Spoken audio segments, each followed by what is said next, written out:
Chapter 13. A harsh buzz sounds as I enter the classroom. The first thing I see is Tommy Murphy in the back row. I picture Tommy hoisting some scrawny kid over a railing, and the kid falling, his arms and legs flailing. I can almost hear the thump as his honeydew head hits the floor and cracks open. I scan the room. All the kids look bigger than me, except one girl in the front row who has red, curly hair. I slide into the empty seat beside her. I knew they were moving me up to 7th grade math this year because of my standardized test scores, but Tommy Murphy is in 8th grade. Am I in the wrong room? The red-haired girl smiles at me. I nod, thinking it's the cool thing to do. She nods back and whispers, "I like your t-shirt." Sit up taller. "Thank you, Elliot Berger." Miss Lovely, a petite woman in a dress, turns from the board. My lower jaw dangles. That can't be Miss Lovely. This woman makes Bubby look young. Her skin is so tanned and wrinkled that her face looked like the hindquarters of an elephant. "Welcome to math class," the woman says in a raspy voice. She sounds like she spent her life working at the smoking and choking cigarette factory. "I'm your teacher, Miss Lovely." The red-haired girl and I exchange panicked glances. Miss Lovely parks herself in front of my desk. "You're in math, too. This class is for 7th grade students." She glares at Tommy Murphy. "For the most part." I look back and see Tommy sink low in his seat. He must have failed math last year.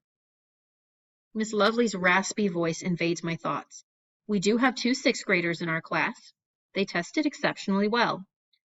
I sink low in my seat, too, and notice that the red-haired girl does the same. Miss Lovely is beaming, though, which makes her wrinkles even deeper.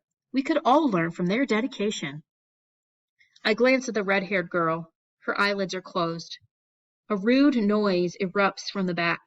I'm sure it came from Tommy. Miss Lovely raises one eyebrow, and the room falls silent.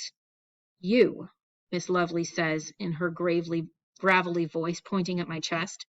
I put a hand over my heart and look around. "Yes, you," she rasps. "Stand." When I stand, my legs feel like wet matzo. Maybe she's going to announce my math test score from last year. 99%. That will be humiliating. "This," she croaks, pointing at my chest, "is a flagrant demonstration of not following dress code. Come up here." "Elliot Berger, I hate you." I step from behind my desk, feeling kids watch me. My cheeks grow so warm, I'm sure I'll spontaneously combust and turn into a pile of ash right in front of the class. At least I hope so. Miss Lovely nods toward my t-shirt. "You're famous, all right, Mr. She croaks in a very unlovely way. It takes a moment for me to realize she's waiting for my last name. "Greenberg." My voice cracks. Curse my lengthening vocal cords. "Look around, Mr. Greenberg. Do you see others wearing t-shirts in this classroom?" I look around, but I already know what I'll see. No, of course not. In this room and in this school, Mr. Greenberg, we follow the rules. I can see Mom's letter in my mind. Don't break any rules, especially on the first day. Miss Lovely pokes me with her claw-like finger. I cringe, and I slide back into my seat. "Elliot Berger, I'm going to kill you."